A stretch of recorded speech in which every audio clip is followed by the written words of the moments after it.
Well, I'm doing the same topic that Boris did, but from a quite different, quotes, analytic tradition. So it's going to look a lot different, I'm afraid. But what I want to do today is to sort of take the package that constitutes victory and try to describe the whole package. I thought yesterday in the discussion we were talking about one part of the package or another part of the package, and it wasn't clear when we were debating back and forth as to whether we were talking about the same subject matter. So anyhow, this is an attempt to show you what the package looks like. You may disagree with how I package things, but that's the way it is. Before I actually start the analysis of victory, I took the moment in the paper I wrote to go with this presentation to identify what I call the cousin concepts. These are concepts that go with, overlap victory, but don't exactly mean the same thing as victory. I thought it was good to do this just to get a sense of the lay of the land, see what the neighborhood looks like before I work on the concept I'm interested in. So I've got triumph, conquer, all the rest, including success, which was discussed a lot yesterday. Unlike Boris, I think it too is a normative concept, but I'll talk about that shortly.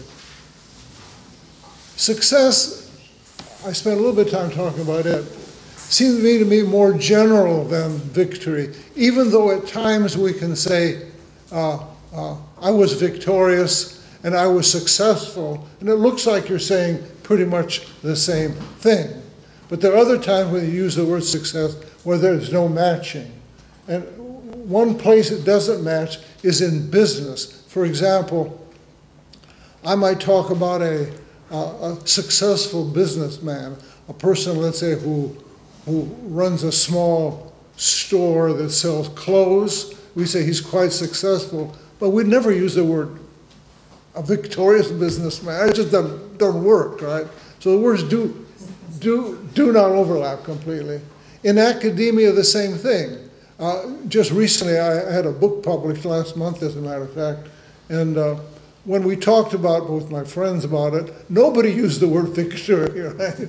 I didn't throw up a victory flag when I got the damn book published, but they did say you were quite successful, right? So the words go in different directions at times, but overlap at other times. It might have been a victory over your enemies. I had no enemy. I mean, I'm a friendly guy, after all. You may not know. But victory, seems to me, as a concept, is narrower than success. It's used, I think, in war settings, in game settings. I can imagine, as you might imagine, the Wimbledon will be finishing next weekend. We can imagine Novak Djokovic winning, beating Nadal, let's say, right? And we can imagine after the win, they will have a victory party. It'd be quite appropriate to use a word like that in that kind of setting. I think at times you can use victory in business. For example, the other day when I came in, I was flying in on a Boeing 737. As I did that, it was a fairly new plane. I figured, well, what must have happened back a couple of years ago is that Boeing won in the fight with Airbus to sell some 300 series airplane, right? And I would imagine they too had a victory party once they got the contract from Air Serbia. So the words have a narrow focus. I think victory can be used in a political sense too, by the way. If I'm running for office and against him and I win, I will have a victory party the very next night. Although I wasn't an enemy. Yeah, no, you're not my enemy, but you're my opponent. But still, so it has a fairly broad use, victory does, apart from war, but it's still much narrower than success. All right? Okay, that's just lay of the land stuff. The next move I make is to start actually looking at the concept of victory. The first observation I make is that it's a relational concept. Once you see what that means, you'll say, well, that's obvious, right? but it's still worth saying because we tend to forget that it is. We tend to forget it because we sometimes say, I was victorious, or we were victorious, right? As if there's no opponent there. But probably what we mean when we say that is, I was victorious against some enemy, right? So it's a relational concept in that you don't understand it unless you identify, let's say, a winner and a loser. Obvious, but still worth mentioning if you're interested in portraying the big picture of victory.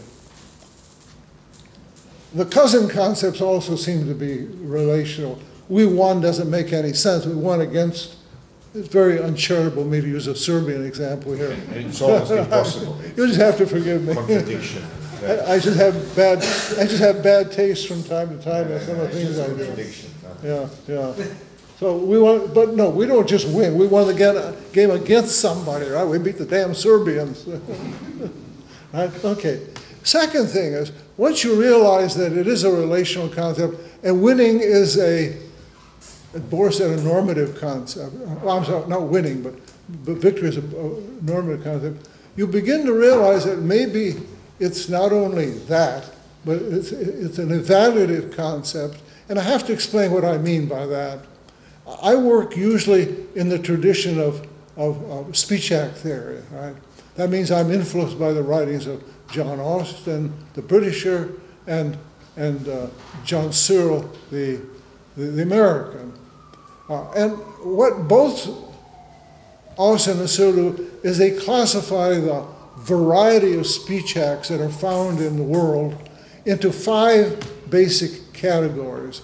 And Searle, as a matter of fact, has the more sensible way of doing the characterization, more sensible than Austin did. And what he did is he classified speech acts, things that we say when we talk, when we reason, what have you, into 5 categories. The first category he classified as assertives. Assertives are statements like, there are 150 people in this room right now. That's false, but it's still an assertion, right? It rained yesterday in Belgrade. That's true, it's an assertion. So that's one kind of speech act, basic kind of speech act. Then there's a second kind of basic speech act are commissives, like when I promise to do something. Or I take my vows if I'm joining some holy order. The third kind of basic speech act are directives. Now, with a commissive, you sort of put pressure on yourself to do something in the future, almost by definition.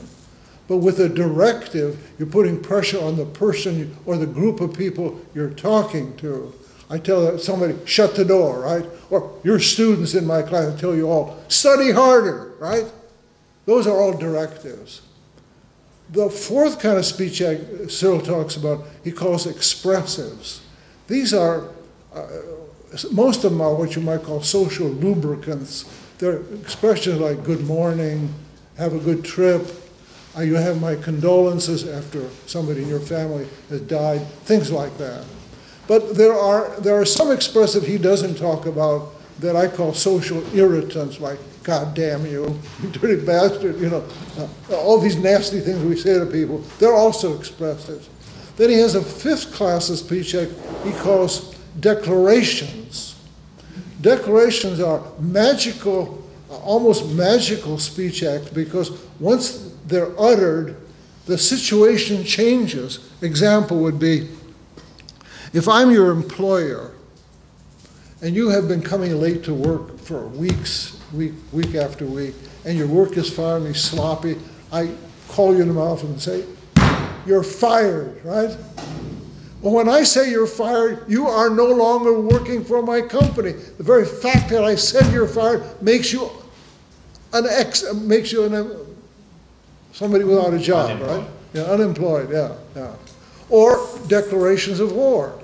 A declaration of war would be one where if we say we declare war on X, some country, then we are permitted, as it were, to go shoot at those people. But before we said the declaration, we're not, at least in terms of just war theory, justified in doing that. Okay. Now, what I've done in some writings, I've added a sixth speech act. to sort of fill a gap that I think his classification doesn't cover. And these I call evaluative speech acts, right? Evaluative speech acts are essentially speech acts that grade people like students. At the end of the semester, I collect all the tests, the papers, and I give each student a grade. I make evaluation. You get an A, a B, a D, whatever grade however you grade here in this country. We do it in terms of letter grades. So what I'm going to argue is that victory is an evaluative concept, right?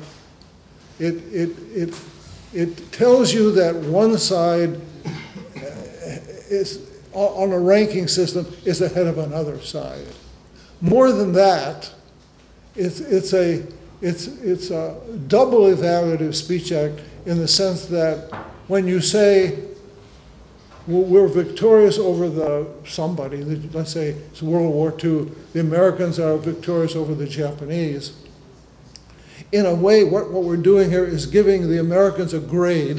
Let's say they deserve not an A because they did a lot of bad bombing and things like that. But we'll give them a B+, right?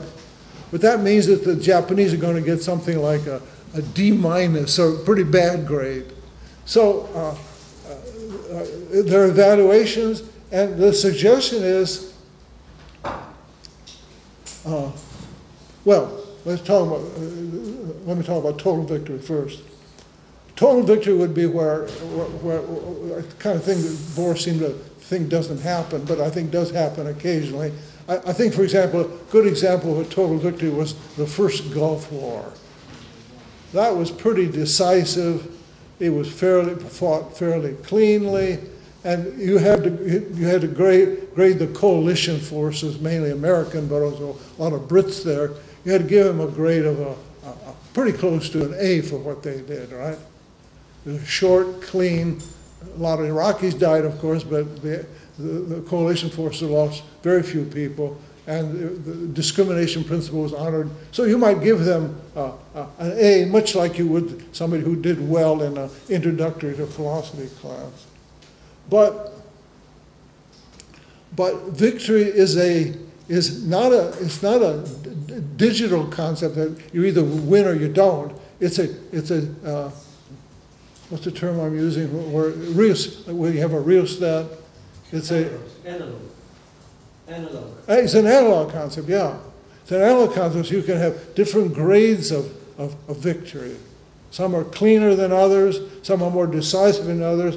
A Pyrrhic victory would one where you don't really know whether it's a victory or not, whether when somebody says it's a Pyrrhic victory, whether they're speaking ironically or taking it seriously.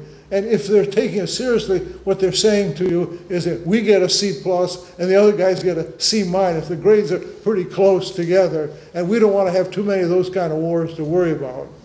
But in any case, the point is that victory is not only, as best I can tell, not only an evaluative concept, but it's an analog evaluative concept, so you can have different grades of victory.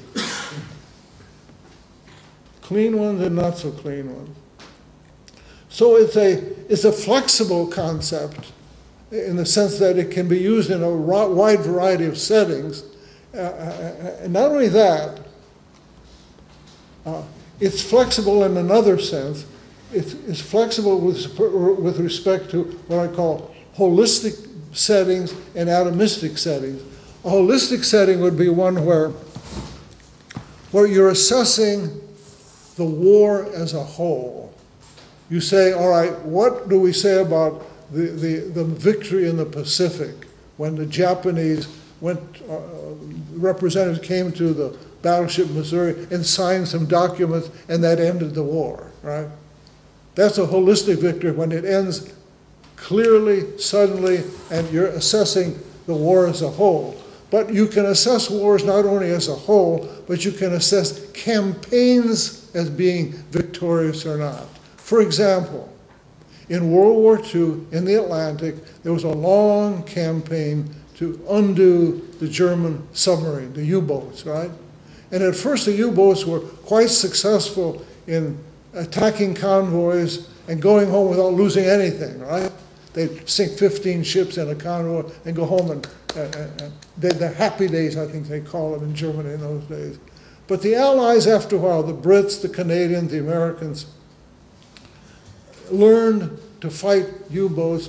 By 1943-44, the U-boats attacked a convoy. They might sink 6 or 7 ships, but they'd lose 6 or 7 submarines too, right? They couldn't afford to do that. That kind of fighting eventually led to people saying there was victory in the Atlantic in the U-boat war, right?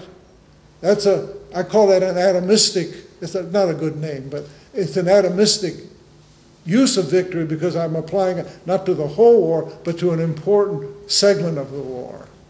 You could apply it to a big battle. For example, the battle of Kursk was a decisive battle, costly for both sides. You wouldn't necessarily give either side a good grade. You wouldn't give the USSR an A grade because the casualties were so heavy, but still you can assess it as part of a larger effort and say that was a victory for them, okay? So what I'm saying here is that victory is flexible into how you can use it. You can use it in wars as a whole. You can use it in graded Class A victories, C victories, B plus victories. And I think to me that's an indication, both together, these factors, an indication that it's going to be hard to get rid of the use of victory, even though we're going to argue later, I'm going to argue later, that guerrilla wars make it seem obsolete. I'm suggesting there are a lot of settings where you can use the word victory in spite of the fact that guerrilla wars tend to drag on and we don't seem to be able to apply the word readily. Okay.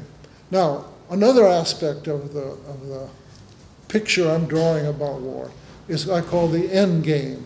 After all, victory is a conclusion word.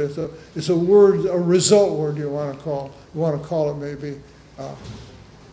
You apply the word after something has happened and you make an overall assessment, like you would in school when you look at the grades that your student has gotten all semester and the papers they handed in at the end semester, and then you give the student, let's say, an A, right?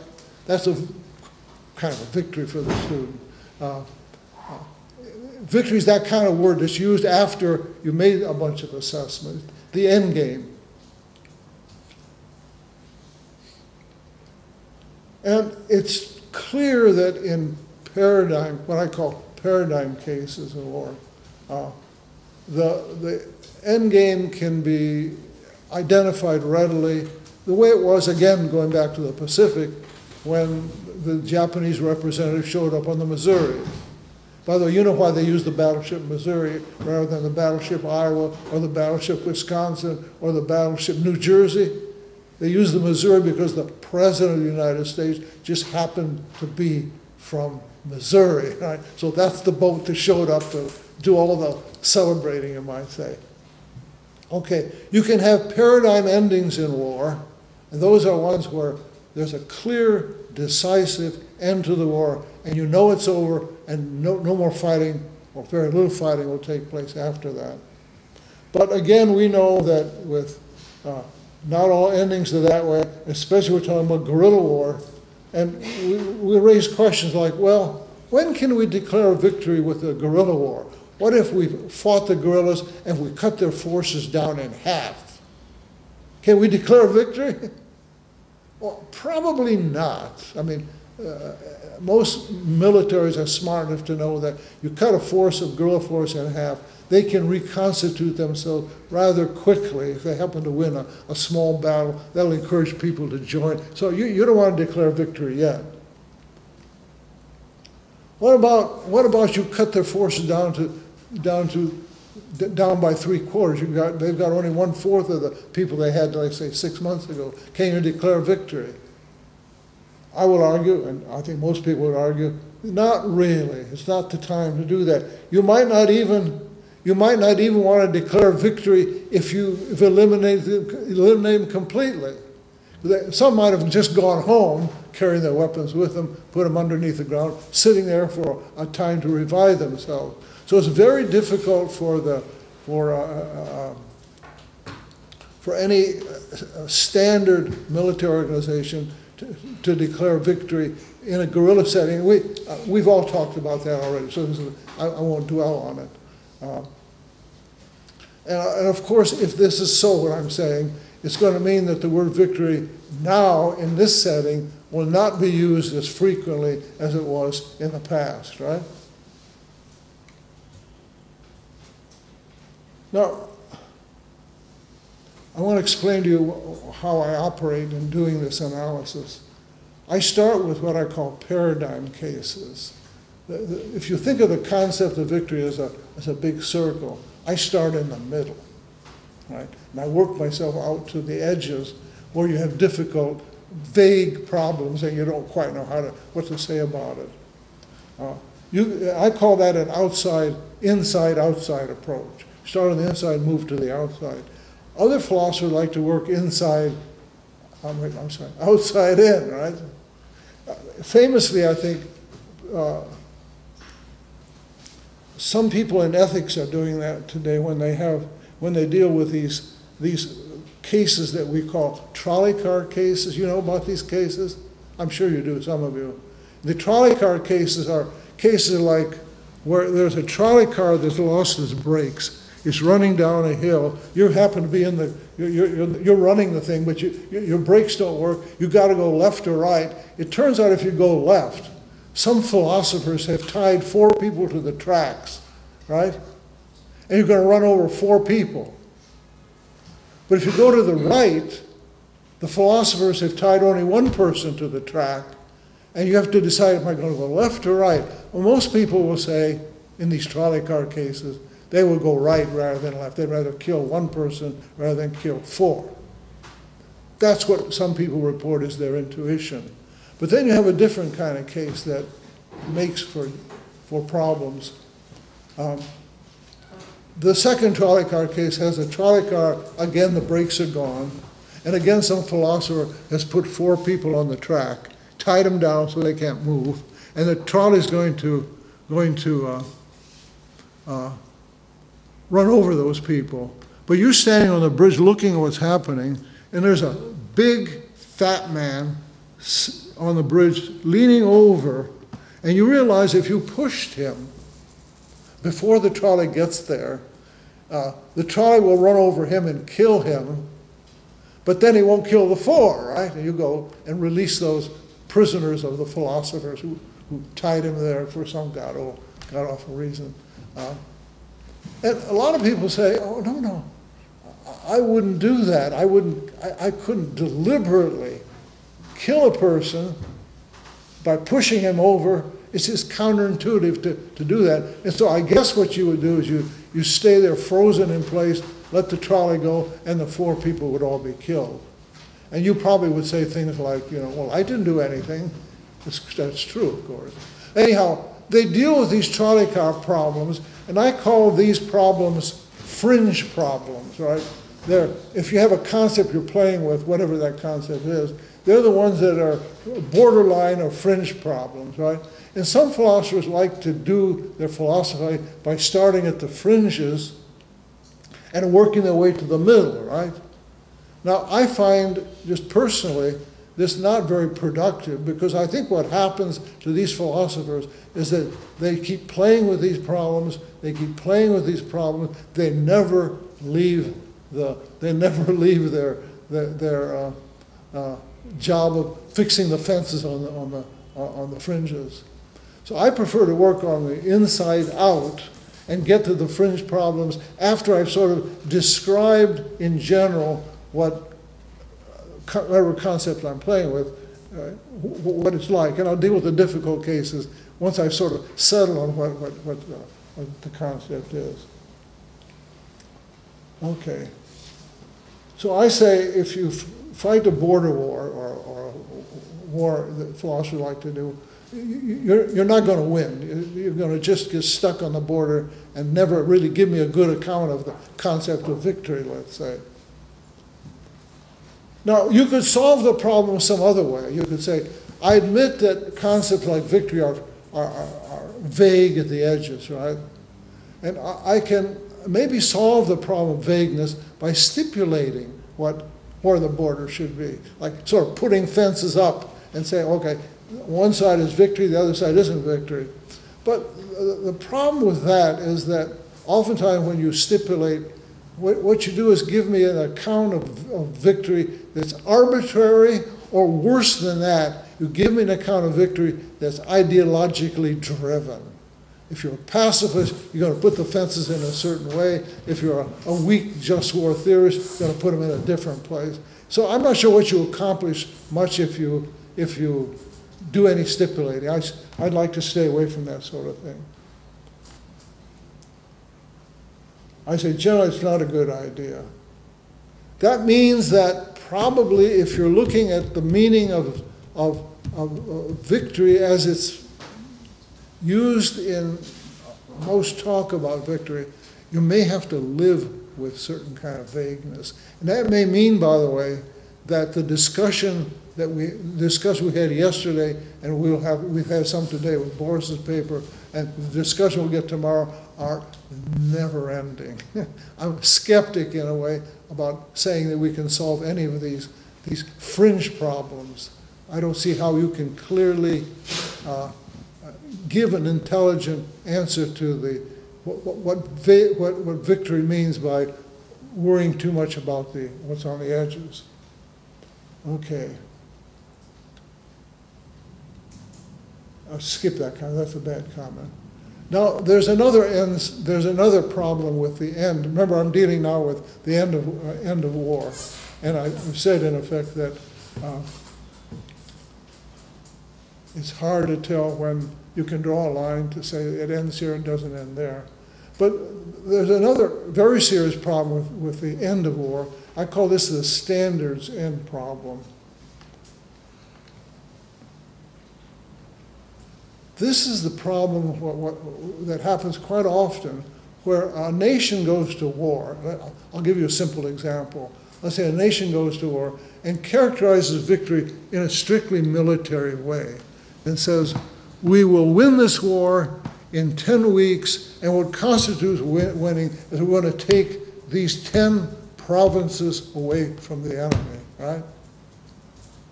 They go to war, and the weeks they've allotted for the war have taken place, and they haven't got all 10 of them, right? They got only 8.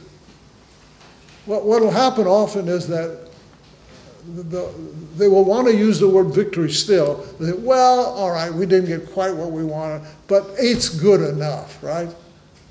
So they're changing the meaning of victory now by changing the standard to suit their somewhat failed policies of doing what they said to do. Then you got the problem of vagueness again, because what if after the required number of weeks in the war, let's say it's the summer war, they want to get it over with by summer, they've only gotten 4 provinces. Well, they could still declare victory, but again, they're doing it by changing the rules of the game, right?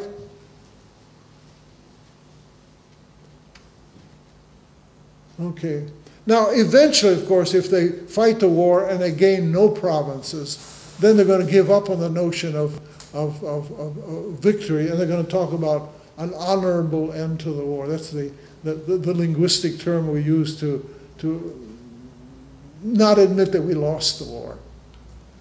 But keep in mind, what's happening here is there's in between an honorable end of the war and taking all 10 provinces, there's a lot of flexibility as to what can count as victory. You can have a war with, instead of doing 10 provinces, you just occupy 2 of them, and you can pretend by changing the rules that you still won that war. You got these 2 provinces of the enemies. So the word victory is a tricky word because it can be in so many different contexts. Okay. Now, I think the anti-war people do the same thing. What they do is say to those who start a war, they raise the standards. Let's say the standards of victory are characterized by the government as taking those 10 provinces. They'll come into the discussion and say, "Oh, wait a minute. You haven't won the war until you not only taken the 10 provinces, but in addition, you gain some political clout by turning that society, this corrupt society, into an honest society and democratizing it so it has the same wonderful features that our government has," right? We want to create a government in our image. Well, now, if that's what you're going to do, you can think of Iraq at this point. If the way the NATO communists talked about going into Iraq and then beating them quickly and then educating them and turning them into a democratic state, overcoming all the corruption there that's been there for hundreds of years. We do that in 2 years, 3 years, right? Well, if you raise the standards of success to include not only a military victory, but a political victory, right? It's going to be impossible, of course, to ever say you were victorious because the standards have changed.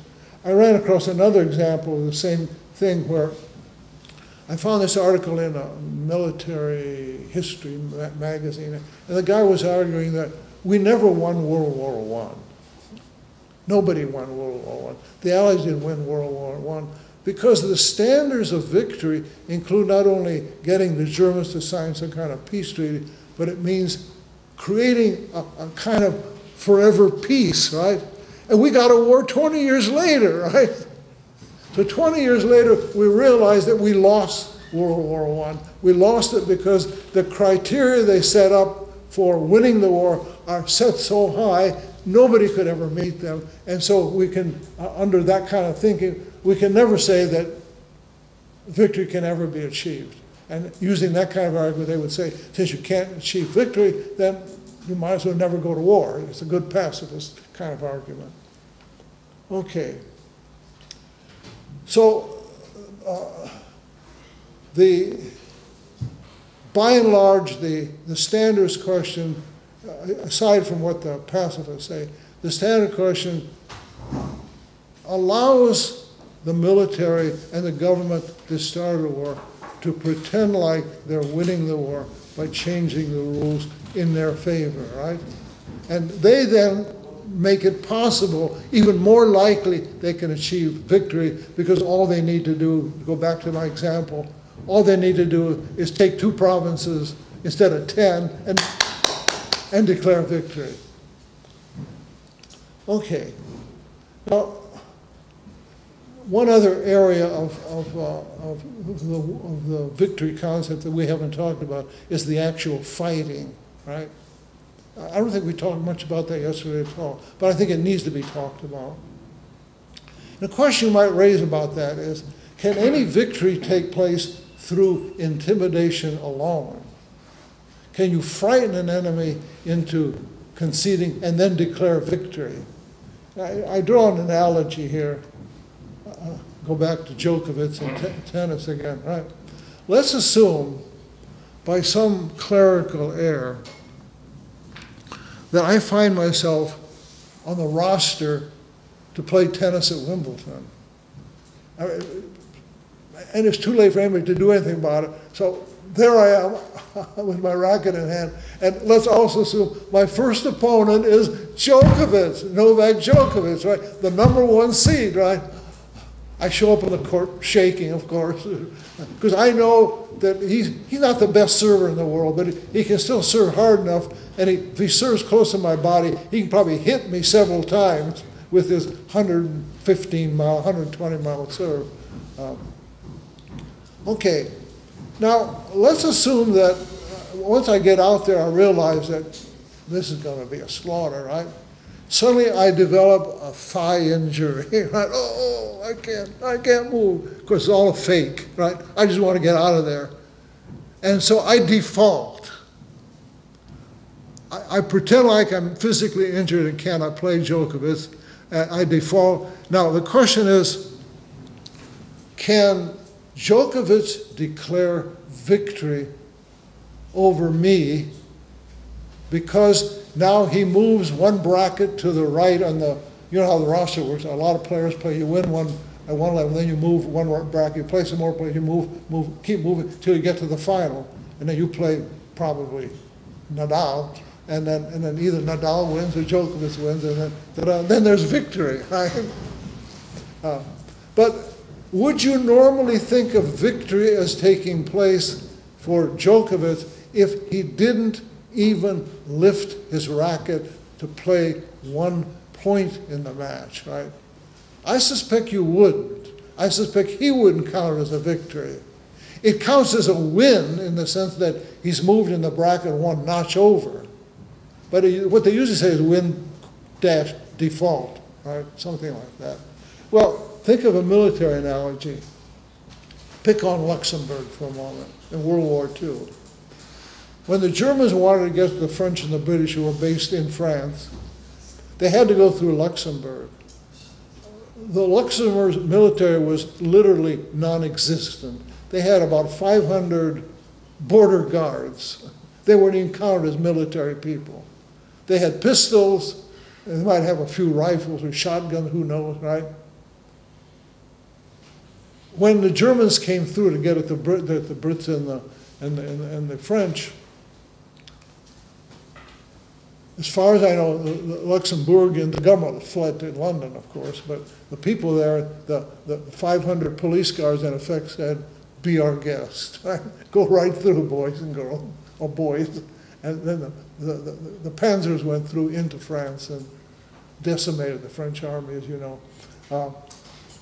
Now, would you say that the German army defeated the Luxembourg army, or was victorious, even better yet, or was victorious over them? I think not. I think the word victory is reserved mostly, I may be wrong about this, mostly when there's an actual fight that's taken place, right? You might even say an honorable fight, a fight of some proportions where the enemy that is defeated eventually has put up a decent fight before it does give up. So it seems that part of the meaning of victory includes that there actually have been a fight, and merely intimidating somebody into not fighting doesn't allow you to use that word. Okay, now, almost done. Here's my geographical picture of victory. We have a victor and a loser, right? The victor can be somebody who's won a Class A victory, a Class B victory, right? And the arrow there points out that there has to be a fight to take place before you can claim to be a victor. The loser, obviously, is the victor gets an A, then the loser gets an F. Time stands for the time when the war is practically over, and there's time to negotiate the end of the war, that sort of thing. And then there's the end state. And the end state has two parts to it. It has to do with what standards you use, and again, how much capitulation has taken place on the other side. Notice what it doesn't include. It doesn't include, if this is you might say a descriptive account of victory, it doesn't include any moral considerations. It doesn't say the victory has to be won by moral standard. Victory is a victory. The way I've described it so far, you could have an army fighting, a military fighting, a dirty war, and they could still win it. They could still be victorious. You could call it a dirty victory, but it's still a victory, right? So morality has nothing to do with it. Also notice that with the end state, no, let's forget that, yeah.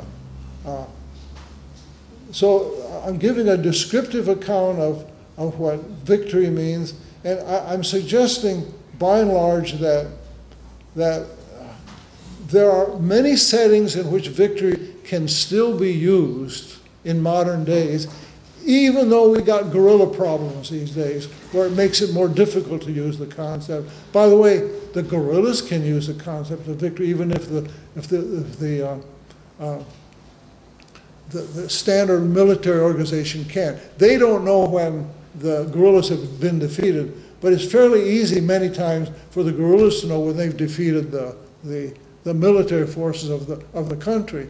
Just think of Cuba, Castro taking Cuba, and Batista flying away in an airplane. Think of China, where the government there just fled to Taiwan, right? Think of Indochina, where when the Americans left, the thing collapsed very quickly after that. They knew they had won. They could declare victory as a result of a guerrilla war. So victory has a lot of places it can be used still, right?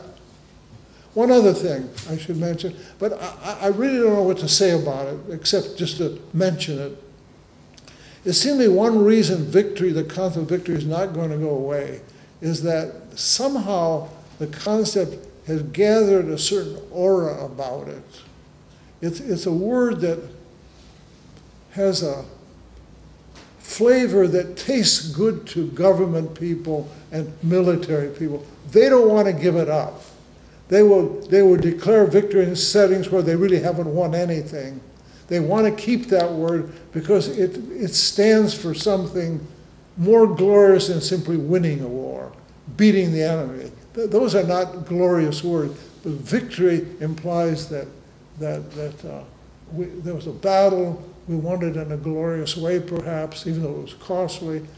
There's a certain aura to it, and now you tell me I don't know how to prove that aura is there, and that's true. I don't know where it came from. I think you probably have to do a historical analysis of the concept to find out where it comes from. The Roman trial. I'm out of time. Yeah. Roman time. The Roman trial. Yeah, That's perhaps so. That's Well, the Greeks had Nike, the same word. It may goes back. I don't know. In any case, Nike or Nike for the Greeks was an honorable word, and I suspect maybe through the Romans we've kept it. It is still in, I'm saying, it's still in our concept, and so there's a tendency to keep the word around even in the days of guerrilla wars where you can't use it very often. You'll find other settings where you can use it. The guerrillas can use the word. There are other wars that are going to take place, maybe between Israel and Iran. Who knows how that might work out. I can think of a war between the Koreas again, or all kinds of crazy places that war might take place. I don't think it's going to take place in the Ukraine, but still, the point I'm making is that victory is not a dead concept yet, right? Even though we've got a lot of guerrilla warfare wars to deal with, and it looks like it isn't going to be around for very long. Okay, thank you for listening.